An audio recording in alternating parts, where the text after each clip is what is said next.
एक राज्य में एक राजा और एक रानी रहते थे, जिनकी 4 संतानें थी, 2 लड़के और 2 लड़की। एक लड़की का नाम पूर्णिमा तथा दूसरी लड़की का नाम अमावस्या था। पूर्णिमा घर के कामों में निपुण थी और घर का पूरा काम करती थी और भगवान की पूजा अर्चना भी किया करती थी। इसके अतिरिक्त वह गौ माता की सेवा भी किया करती थी। और उसकी दूसरी बहन अमावस्या ना ही घर का कोई काम करती थी, ना ही भगवान की पूजा अर्चना करती थी और ना ही गौ माता की सेवा करती थी। पूर्णिमा सर्वगुण संपन्न थी, फिर भी राजा और रानी अपने दोनों बेटों तथा पुत्री अमावस्या को ही प्यार किया करते थे और वह पूर्णिमा से प्यार नहीं करते थे, उसके साथ भेदभाव करते थे। राजा के 4 पुत्र और पुत्री धीरे धीरे बड़े हो रहे थे। जब वे बड़े हो गए, राजा ने अपने दोनों पुत्रों का विवाह योग्य कन्याओं के साथ करा दिया। इसके बाद रानी ने राजा से कहा कि अब दोनों पुत्री विवाह के योग्य हो गई है और इन दोनों का विवाह भी करा दो, लेकिन पुत्री अमावस्या का विवाह किसी बड़े खानदान में कराना और पूर्णिमा का विवाह किसी गरीब परिवार में कराना, क्योंकि पूर्णिमा को केवल भगवान की पूजा पाठ करना ही पसंद है और गाय की सेवा करना पसंद है। अब रानी ने राजा को दोनों पुत्रियों का रिश्ता तय करने के लिए भेज दिया। राजा ने अपने पड़ोसी राज्य में जाकर वहां के राजा के पुत्र से अमावस्या का रिश्ता तय कर दिया और वहीं पास के गांव में जाकर एक गरीब परिवार के लड़के से पुत्री पूर्णिमा का रिश्ता भी तय कर दिया। यह सारी बात जाकर राजा ने अपनी रानी से बताया तो रानी यह सोचने लगी कि अब देखते हैं कि भगवान इसकी मदद कैसे करते हैं। यह बहुत ही पूजा पाठ करती है और भगवान में मगन रहती है। पूर्णिमा का भाई और उसकी भाभी पूर्णिमा से बहुत प्यार करते हैं, क्योंकि पूर्णिमा उनके घर के कामों में उनका साथ देती है और कामों में उनका हाथ बताती है।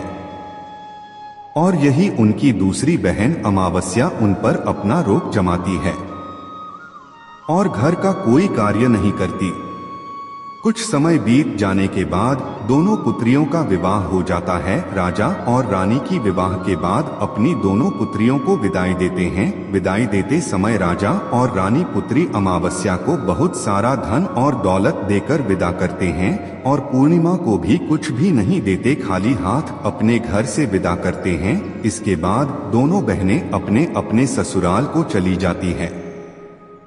कुछ दिन बीत जाते हैं और एक दिन अमावस्या अपने घर पर शिव जी की कथा रखती है, जिसमें वह सभी गांव वाले को निमंत्रण देती है और अपनी बहन पूर्णिमा को नहीं बुलाती। जब गांव की सभी औरतें अमावस्या के यहाँ जाती है तो यहाँ सब दृश्य पूर्णिमा अपने घर के दरवाजे के बाहर बैठकर देख रही होती है।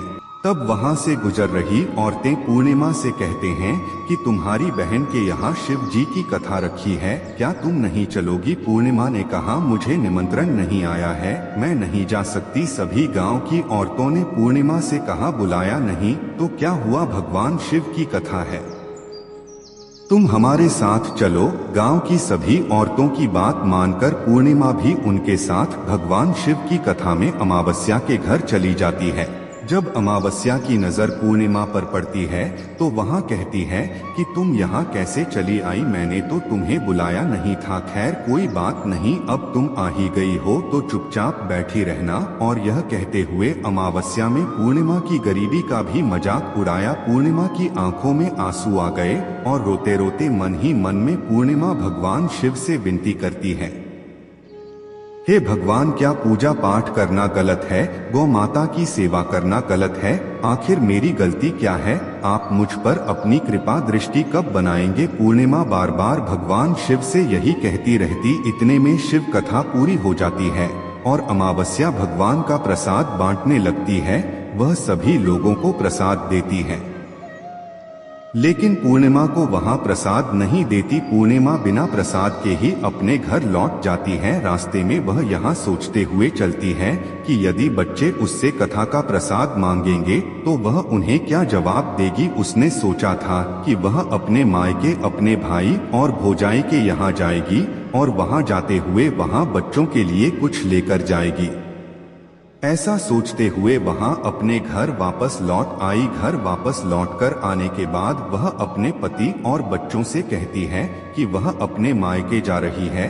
पति ने कहा ठीक है, और कुछ समय के बाद पूर्णिमा अपने मायके के लिए रवाना हो गई। चलते चलते रास्ते में एक चबूतरा आया जिस पर तुलसी का पौधा लगा था। उस चौधरी पर एक बूढ़ी अम्मा बैठी हुई थी। वह कोई और नहीं, साक्षात तुलसी माँ थी।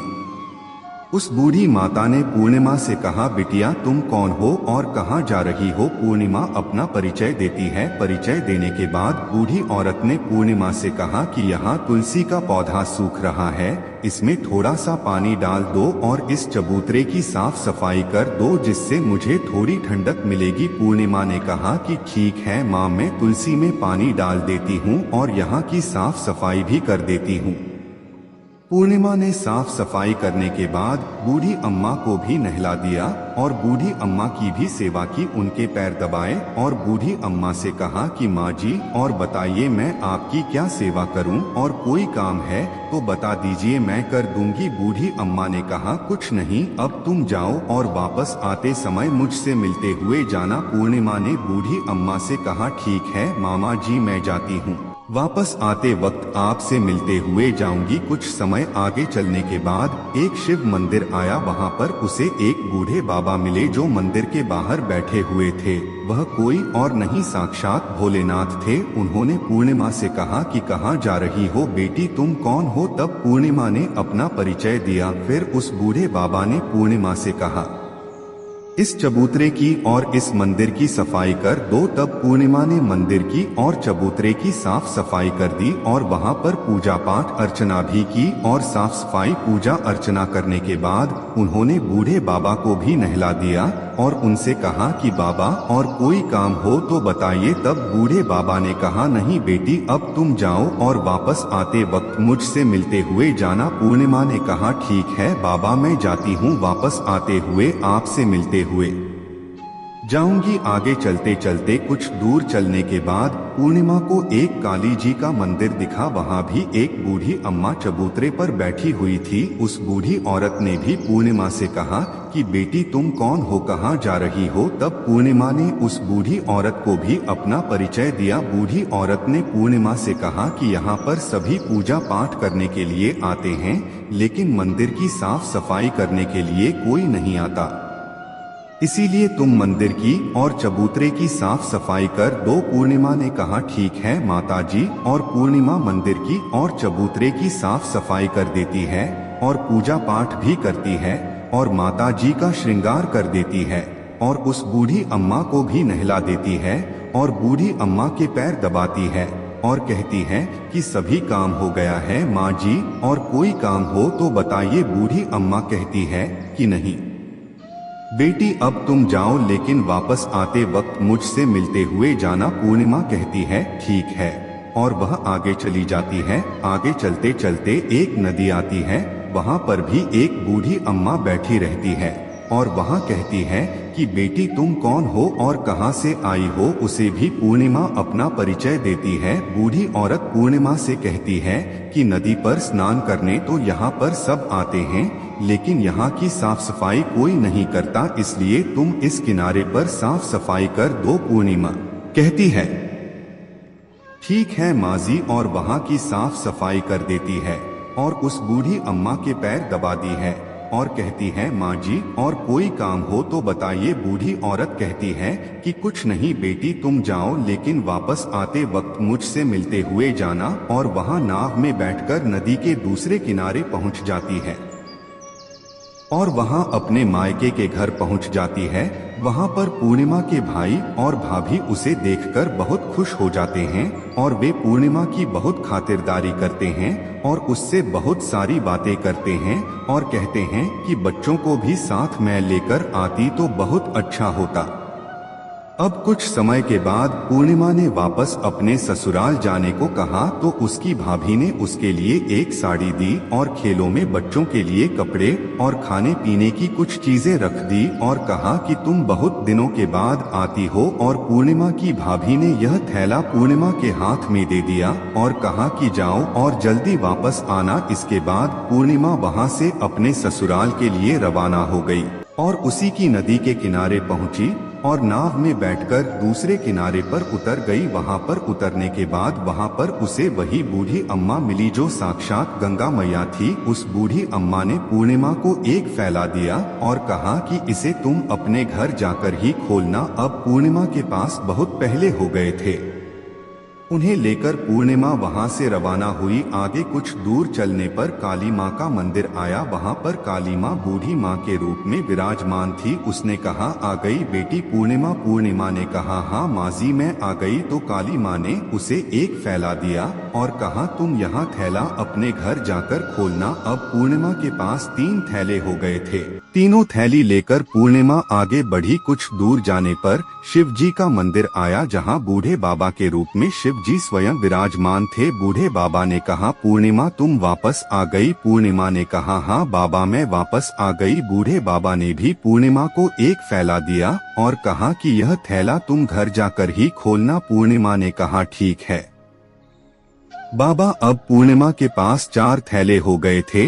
अब पूर्णिमा 4 थैले पहले को अब कैसे ले जाती। उसने एक पुरानी साड़ी निकाली और उन सभी खेलों का एक गड्ढा बना लिया और सर पर रखकर वहां से रवाना हो गई। कुछ दूर जाने के बाद उसे तुलसी माँ बूढ़ी औरत के रूप में मिलती है और कहती है, पूर्णिमा तुम आ गई। पूर्णिमा कहती है, हाँ माजी में आ गई। वह बूढ़ी औरत भी उसे एक थैला देती है और कहती है कि यह थैला तू अपने घर जाकर ही खोलना। पूर्णिमा कहती है, ठीक है माजी। अब पूर्णिमा के पास 5 थैले हो गए थे। पूर्णिमा वहां से रवाना हुई तो वापस अपने घर पहुंच गई। पूर्णिमा ने बच्चे को नीचे रखा और सबसे पहले अपने मायके का थैले खोल कर देखने लगी। उसमें बच्चों के लिए अच्छे अच्छे कपड़े और खाने पीने की चीजें थी और उसने कुछ गहने भी थे। पूर्णिमा ने कपड़े अपने बच्चों को दे दिए और खाने पीने की चीजें भी बच्चों को दे दी। बच्चे यह सब पाकर बहुत खुश थे। आप पूर्णिमा ने दूसरा फैला खोला जो उसे गंगा मैया ने दिया था। उसमें ढेर सारे हीरे जवाहरात सोना चांदी आदि था। इसके बाद अब पूर्णिमा ने तीसरा थैला खोला जो उसे काली माँ ने दिया था। उसमें बहुत सारा सोना सिंगार का सामान भरा हुआ था। इसके बाद पूर्णिमा ने चौथा थैला खोला जो उसे भगवान शिव ने दिया हुआ था। उसमें बहुत सारा धन संपत्ति भरा हुआ था और बहुत सारी खुशियां भरी हुई थी। इसके बाद अब पूर्णिमा ने 5वां थैला खोला जो उसे तुलसी माँ ने दिया था। उसमें चावल दाल और 7 प्रकार की खाने की चीजों से भरा हुआ था। अब पूर्णिमा के घर में किसी भी चीज की कमी नहीं थी। उसका घर धनधान्य से भरा हुआ था और परिपूर्ण था। अब पूर्णिमा और उसका परिवार सुख में जीवन व्यतीत करने लगा। अब पूर्णिमा के मन में विचार आया कि क्यों ना शिव जी की कथा कराई जाए और शिव जी की कथा में एक कार्यक्रम रखा। पूर्णिमा ने गांव के सभी लोगों को निमंत्रण दिया और घर घर जाकर सभी लोगों को बुलाया। पूर्णिमा अपनी बहन अमावस्या के घर भी गई और अमावस्या को भी शिव जी की कथा के लिए उसने अपने घर पर बुलाया।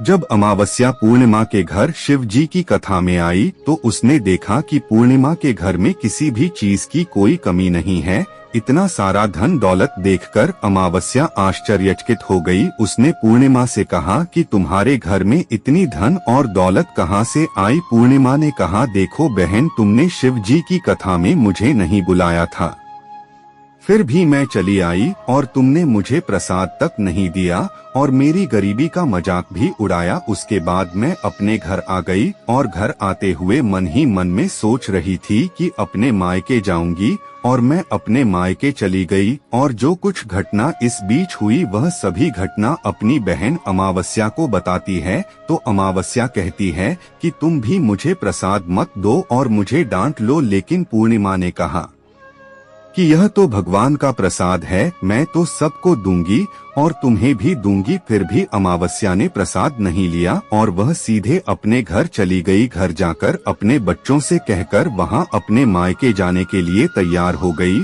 और मायके के लिए निकल गई। उसे भी रास्ते में चलते चलते तुलसी माँ मिली जो चबूतरे पर बूढ़ी माँ के रूप में बैठी हुई थी। बूढ़ी माँ ने अमावस्या से कहा कि बेटी कौन हो तुम और कहाँ जा रही है।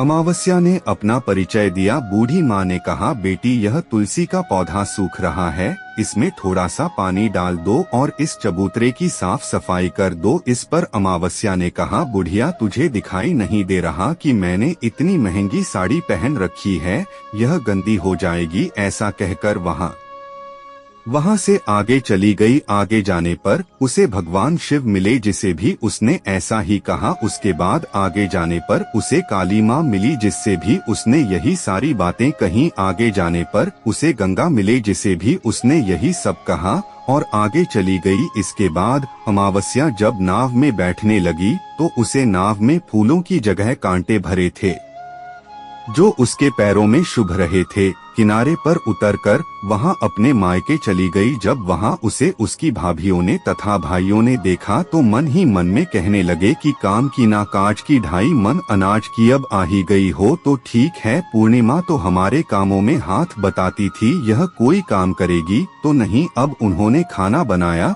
और खा पीकर सभी सो गए। अमावस्या जब सुबह उठी और अपनी भाभियों से कहा कि मैं अपने ससुराल जा रही हूँ। उन्होंने कहा कि ठीक है जाओ। अमावस्या बोली, पूर्णिमा को तो तुमने एक फैला दिया था और मुझे कुछ नहीं दोगे क्या भाई? और भाभी ने कहा कि तुम घर जाओ, थैले तुम्हारे घर पहुँच जाएगा। फिर अमावस्या वहाँ से निकल गई और नदी के किनारे पर पहुँची। वहाँ गंगा मैया बूढ़ी औरत का रूप धारण करके बैठी हुई थी। बूढ़ी माँ ने कहा, आ गई बेटी? तो उसने कहा, हाँ मैं आ गई। अमावस्या ने कहा, तुमने पूर्णिमा को एक फैला दिया था और मुझे नहीं दोगी क्या? बूढ़ी अम्मा ने कहा, तुम घर जाओ, थैले तुम्हारे घर पहुंच जाएगा। इसके बाद आगे जाने पर उसे काली मैया मिली, जिसने भी अमावस्या को यही कहा। इसके बाद आगे जाने पर उसे शिव भगवान मिले, जिन्होंने भी अमावस्या से यही कहा। इसके बाद आगे जाने पर उसे तुलसी माँ मिली और उसने भी अमावस्या से यही कहा, तुम घर जाओ, थैले तुम्हारे घर पहुँच जाएगा। अमावस्या अपने घर पहुंच गई है।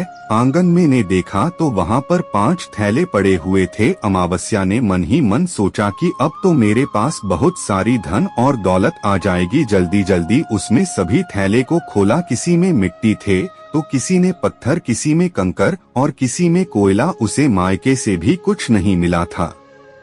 इन थैले में कुछ भी नहीं था। अमावस्या दौड़ती हुई पूर्णिमा के घर गई और कहती है कि तुम्हें तो इतना सब कुछ मिला, मुझे तो कुछ नहीं मिला, आखिर क्यों? तो पूर्णिमा कहती है कि जब मैं अपने मायके जाती हूँ तो अपनी भाभियों के साथ उनके कामों में हाथ बताती हूँ, उनके साथ मिलकर काम करती हूँ, लेकिन तुम ऐसा कुछ नहीं करती, उनकी इज्जत भी नहीं करती, इसीलिए वह तुम्हें भला क्या देंगे। इसके बाद तुमने गंगा मैया को ठुकरा दिया और काली माँ को भी ठुकरा दिया और भगवान शिव को भी तुमने ठुकरा दिया, इसलिए उन्होंने भी तुम्हें कुछ नहीं दिया। अमावस्या कहती है कि बहन तुम मुझे माफ कर दो, मैंने तुम पर हमेशा अत्याचार किया है, मुझे कुछ नहीं मिला तो कोई बात नहीं, मैं भी भगवान की भक्ति करूंगी और सब कुछ प्राप्त कर लूंगी, मुझे इन सब चीजों का रहस्य बताओ। तो पूर्णिमा ने कहा कि तुम 3 सूत्र का ज्ञान ले लो और उसकी कथा करना। पहले सूत्र में दया मांगना और दूसरे सूत्र में कथा मांगना और तीसरे सूत्र में 108 बार ओम नमः शिवाय का जाप करना। बहन भगवान ने यह सूत्र दिए हैं, इनको अपने हृदय में बसा लेना। मैंने भी यह 3 सूत्र अपने जीवन में अपनाए थे और सच्चे मन से भगवान की भक्ति पूजा पाठ की थी। फिर भगवान ने मुझे यह सब कुछ दिया और तुम्हारे पास जो कुछ था वह भी सब खत्म हो गया। इसके बाद अमावस्या अपने घर गई और भगवान की पूजा पाठ करने लगी। भगवान शिव से उसने माफी मांगी और गौ माता की सेवा भी की और दूसरों की मदद भी करने लगी।